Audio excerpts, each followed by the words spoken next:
भाऊ, आज तुमच्या जनता दरबारात शेतकऱ्यांनी मोठ्या प्रमाणात हजेरी लावली होती. काय नेमक्या शेतकऱ्यांच्या वेदना आहेत?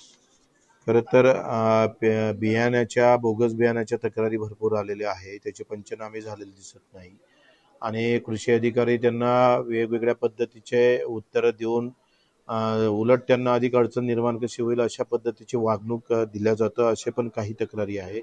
सावकारकीचे 2024ला वाशिमचं प्रकरण क्लोज झालं आणि अजूनपर्यंत त्याचा निर्णय झाला नाही. आता 2024, 25, 26 2 वर्ष अगोदर निर्णयासाठी बंद केलेली फाईल जर प्रमाणपत्र देत नसेल तर त्याच्या अधिकाऱ्याचं काम किती संथ गतीनं चालतंय असं एकंदरीत चित्र आहे. आणि मला वाटतं बोगस बियाण्याच्या बाबतीत केंद्रीय कृषी मंत्र्यांना याच्यावर कायदा करणं फार गरजेचं होतं. काय होतंय का आपण बोगस बियाणं आता मुख्यमंत्र्यांनी आम्ही आव्हान दिलं का त्या बुस्टर कंपनीचं आम्ही कार्यालय जाळू. त्याच्यानंतर मुख्यमंत्र्यांनी सांगितलं डीपीडीसीतून आम्ही बियाणं देऊ.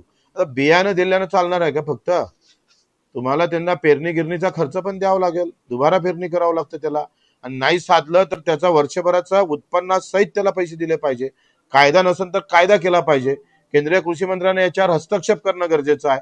आणि ते जर या संदर्भात जर निर्णय घेत नसेल तर आम्ही सांगतोय आमचा जो आंदोलनाचा मार्ग आम्ही स्वीकारलाय तो केल्याशिवाय राहणार नाही. दुबार पेरणीला देखील शेतकऱ्याला मोठं समोर जावं लागत आहे. हा बरोबर आहे. एकतर पाऊस नाही त्याच्यामुळं आणि बियाणं बोगस आलं त्याच्यामुळं दोन्ही एकूण मरण आहे. म्हणजे वरच्या वाल्यानंही मारलं आणि खालच्या वाल्यानंही मारलं. मग आता त्यानं जाव कोणाकडे असा प्रश्न आहे. शेतकऱ्यांच्या आत्महत्या जिल्ह्यात देखील मोठ्या प्रमाणात वाढत आहे.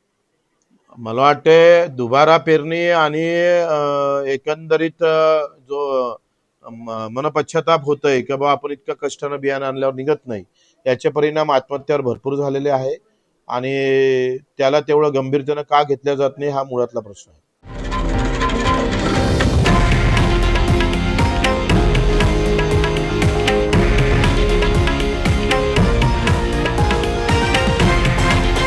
हे आहे देशातील नंबर 1 न्यूज नेटवर्क आणि आपण पाहत आहात TV9 मराठी, एकमेव.